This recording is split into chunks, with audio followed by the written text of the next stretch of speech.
Hello, I'm NoirNerd, and today I'm going to do a quick code overview of a project which I've not quite finished, but is basically done.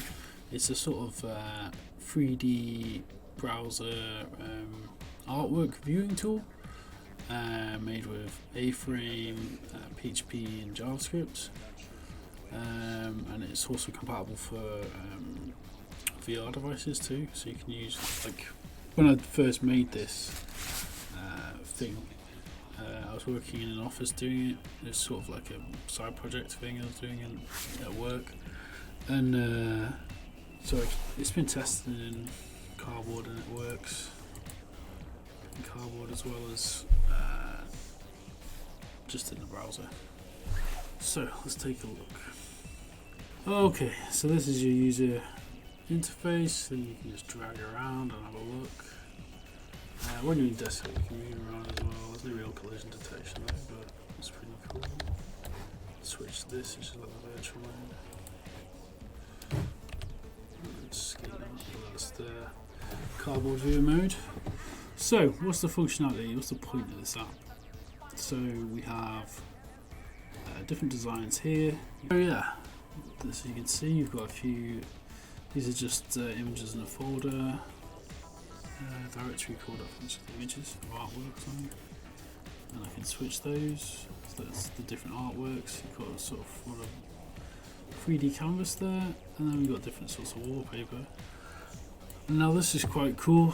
You can basically change the color of everything, change it completely on the color picker, which updates that wall in the background. So you can compare it. That's the old idea of the app, basically, is that you can compare any piece of artwork that you upload against the background, even though it's only pre-configured images in this build. So that's sort of that. You can also change the size too, so you can get big, specific measurements, and I'll see it differently like that. Okay, so that's the basic overview of what the app does. I was sort of messing around just before I finished work on this a while ago with like uploading, and this is something I want to revisit. But I just thought I'd go over this because it's quite cool of it.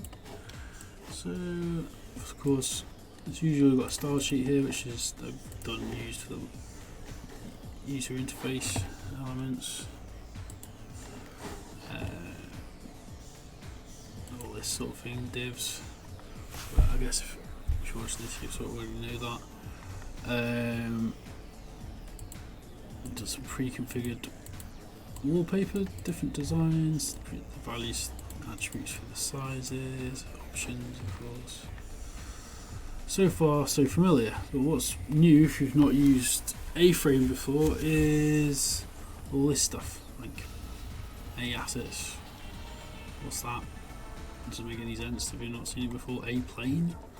So basically, you can define geometry using this A-frame language and paint it in the browser with WebGL, and it's super simple to make something for a scene. It's really. I was shocked at how simple it was. In fact, when I first started messing around with this after some experience with 3JS, which I think A-frame basically renders with 3JS, but it's really cool. So yes, I've got like as you see, the whole ground here, which is this, it's got a little bit of texture. That entire piece of ground there is basically created with that line. Source ground texture, CSS. God, I'm so knackered. Source ground texture, that. So image, I've given an image of an ID, source for JPEG, which is just the texture, and then to paint that floor, it basically just write a plain source ground texture, which is the texture source, and then just the measurements for how it is on the screen, and that's it. And this is basically just a cube room. That's all it is. These never really change. I mean, I could modify it obviously to do that, but I haven't done much yet. And this was very much a labour of love when I started on it. I just had this idea and I thought, this is really cool. I don't know if I've seen anyone that's done it really so far, so I just wanted to. I did it, like I said, as a side project in the time I had to do that. I wasn't creating landing pages and such. Life of a front-end developer. And I was messing around with some things here, which are, yeah, never really got finished. But let's look at the JavaScript. That's what you're all here for. You want to see what we do for JS. So it's just using jQuery as well. It's just easier to select because you'll see from the many different sizes. Basically, it just sets the scale element and changes it with jQuery. So let's have a look. So on index.php, we have, for example,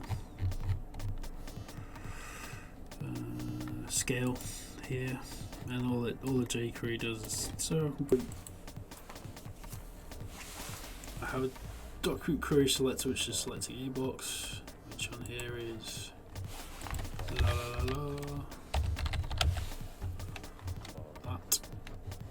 And that's the main basic place where desting renders, and the textures, the different designs.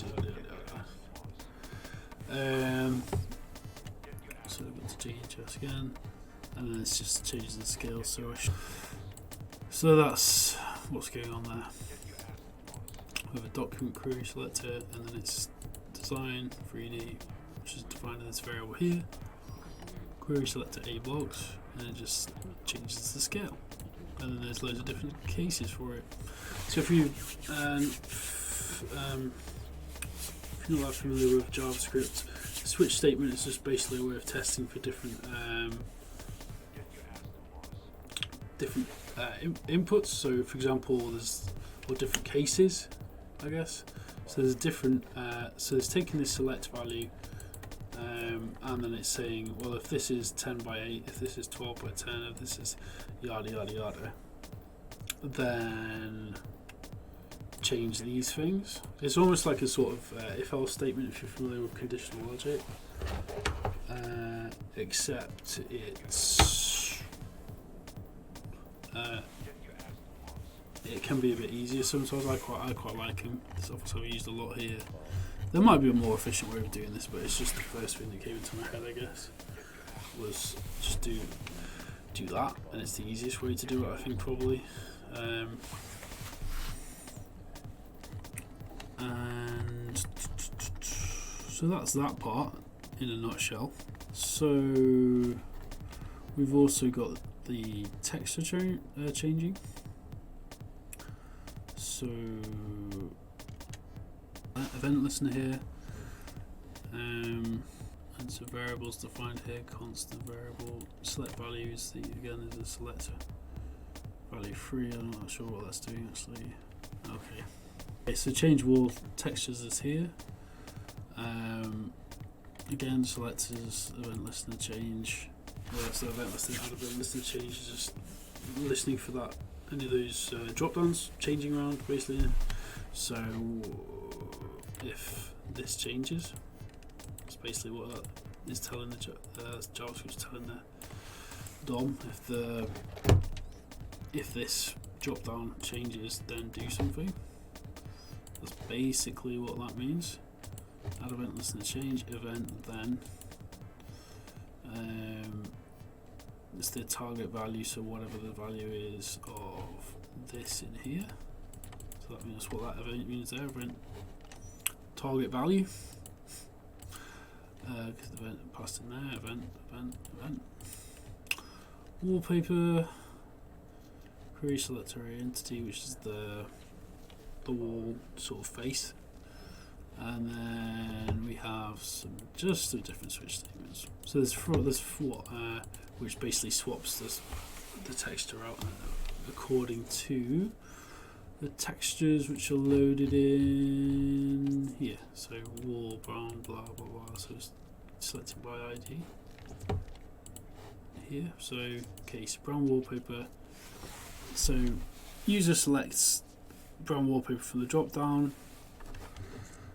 It switches to this case brown wallpaper and then modifies the attribute to be material source ID brown wallpaper, which is in here brown wallpaper, and then there's the reference to the image. So that's that in a nutshell. And then color pickers using a library. I think a library downloaded. Let's just have a look. We're referring to it via CDN, I guess. In HTML, I guess. Oh, the PHP, sorry. No, there's no point about that really, to be honest. But there's no point getting too much into that because I don't really know what's going on under the surface of that too greatly. It's more just we'll have a look at the PHP in a second, I think. But that's how the scaling and the texture changing is done, which is sort of like the main, some of the main functionality in it. These are the textures here.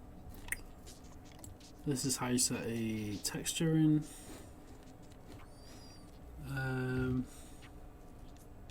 Just material source, and then that's all the switching's happening in jQuery. So again, dependencies. Vanilla picker is the dependency for the color picker. Actually, what is going to be useful to look at is this. So there's actually, for some reason, I can't remember exactly why. This took me ages to figure out, ages to get right. But basically, I think it's something to do with the where it's passing in the color. This here, but so this is using the Java Picker JS library. So it's just Vanilla Picker 2. So let's just find that package.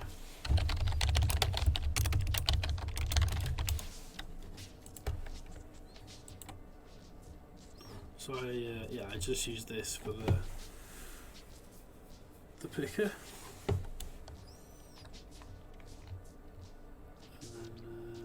That's it, basically, for that.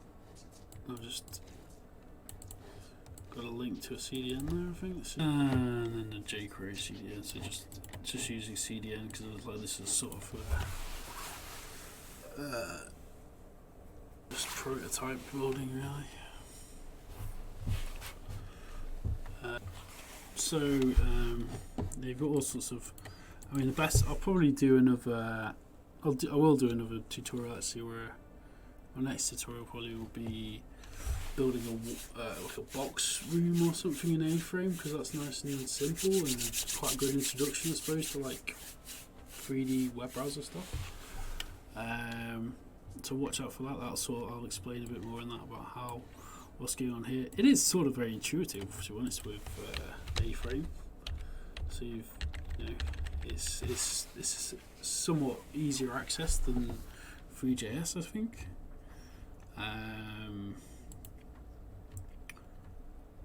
Yeah, so you'll also notice on this we have a skybox up there. Basic one, it's a bit obscure, but it's up there. The texture needs sorting out a bit, but that's there because it's just quite cool. Yeah, that's a quick sort of skirting over some bit of prototyping I was doing in my last job for a 3D art viewing tool using A-frame, jQuery, Vanila JS a bit, PHP.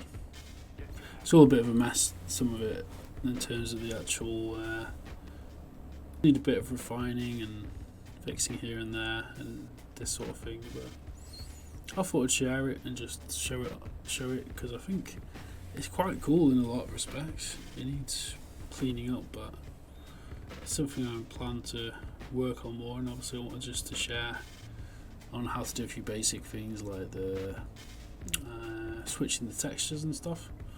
So I hope that's been useful to someone somewhere. Like and subscribe if you can. I'm new to this, doing this vlogging development thing. I've done it on my old channel a bit, but I wanted to, this is my new dedicated channel, so yeah, please subscribe if you like this. I'll produce more content like this in the future. Okay, cheers.